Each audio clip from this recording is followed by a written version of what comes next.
Shalom Bapak Ibu sahabat geni yang terkasih dalam Tuhan. Berjumpa kembali bersama saya Robi Hendrata dari Persekutuan Doa Karismatik Katolik Santo Yosef Kepundung, Bali. Hari ini Senin 28 Juni 2021. Injil kita ambil dari Matius bab 8 ayat 18 sampai dengan 22. Tema renungan yang akan saya bawakan adalah mengikuti Yesus berarti menjadi pelayan bagi sesama. Inilah Injil Yesus Kristus menurut Matius. Pada suatu hari banyak orang mengerumuni Yesus. Melihat hal itu, Yesus menyuruh bertolak ke seberang. Lalu datanglah seorang ahli Taurat dan berkata kepadanya, "Guru, aku akan mengikuti engkau kemana saja engkau pergi." Lalu Yesus berkata kepadanya, "Serigala mempunyai liang dan burung mempunyai sarang, tetapi Anak Manusia tidak mempunyai tempat untuk meletakkan kepalanya." Seorang lain, yaitu salah seorang muridnya, berkata kepadanya, "Tuhan, izinkanlah aku pergi dahulu menguburkan ayahku."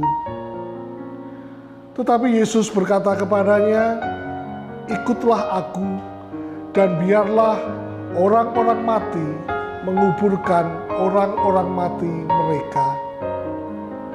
Demikianlah Injil Tuhan. Terpujilah Kristus. Bapak Ibu yang terkasih dalam Tuhan, manusia modern saat ini cenderung mengejar prestasi, kekuasaan, kedudukan dalam hidupnya. Kecenderungan ini membuat manusia modern lupa akan kepentingan orang lain di sekitarnya. Yang lebih ironis lagi, kecenderungan ini juga memasuki kehidupan umat beragama.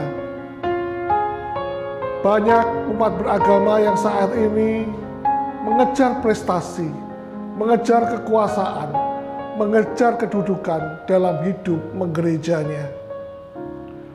Banyak dari kita yang saat ini senang mencari panggung dalam hidup menggereja untuk dapat menggolkan keinginan-keinginan duniawinya. Bapak Ibu yang terkasih di dalam Tuhan, dalam Injil hari ini, Yesus ingin merombak semua paradigma berpikir kita. Yesus dalam Injil hari ini mengingatkan kepada kita tentang dua situasi yang dapat kita tarik garis merahnya untuk menjadi pegangan bagi kita dalam mengikuti Yesus. Yang pertama, seorang ahli Taurat yang berkata, "Guru, aku mau mengikuti engkau." Ahli Taurat ini mau menawarkan diri mengikuti Yesus karena dia mau mengejar kenyamanan, kemapanan. Dan Yesus sangat tahu apa yang menjadi motivasi ahli Taurat tersebut dalam hal keinginannya mengikuti dia. Ini terlihat jelas dari jawaban Yesus di ayat ke-20 tadi. Serigala mempunyai liang dan burung mempunyai sarang, tetapi Anak Manusia tidak mempunyai tempat untuk meletakkan kepalanya. Banyak dari kita saat ini yang mengikuti Yesus memiliki keinginan seperti ahli Taurat itu, yaitu memperoleh kenyamanan duniawi, kemapanan duniawi dalam rupa kekayaan, kekuasaan, kedudukan, dan lain sebagainya. Hal yang kedua, salah seorang murid Yesus yang masih menawar mengikuti Yesus tanpa totalitas dengan suatu alasan yang sangat suci, sangat hebat, yaitu menguburkan orang tuanya terlebih dahulu. Di sini Yesus mengingatkan kita bahwa mengikuti Dia, kita harus mengutamakan kewajiban sebagai murid Tuhan. Tuntutan ini adalah cara yang sangat ekstrim untuk menunjukkan kepada kita bahwa panggilan mengikuti Yesus adalah kewajiban yang harus diutamakan oleh kita sebagai pengikutnya.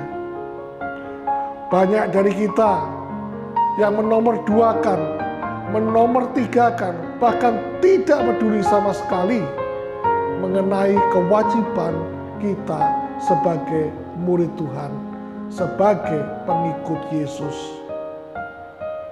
Bapak, Ibu, saudara-saudari yang terkasih, dari Injil hari ini kita diajak belajar untuk memurnikan motivasi kita semua. Mengapa kita mau menjadi pengikutnya? Menjadi pengikutnya berarti kita harus mau menjadi pelayan bagi sesama kita. Kita harus mau menjadi pelayan yang siap melayani keragaman sesama manusia dengan segala bentuk keberadaannya. Pelayan yang berkomitmen melayani semua orang, khususnya sesama kita yang tersisihkan dan tak berdaya. Bapak Ibu yang terkasih di dalam Tuhan, mari kita semua mulai hari ini bersama-sama memurnikan motivasi kita dalam mengikuti Yesus. Mungkin dari kita masih memiliki motivasi seperti ahli Taurat tadi, mengejar kenyamanan, mengejar kemapanan. Atau kita menjadi seorang murid yang selalu mencari alasan apabila harus melayani sesama kita. Mari kita mulai merefleksikan diri kita.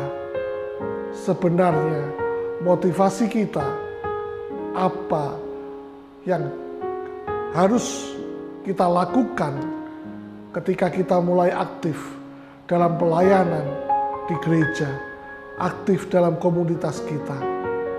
Motivasi kita harus benar-benar untuk kemuliaan Tuhan melalui kita melayani sesama kita. Berkat Allah menyertai kita semua. Amin.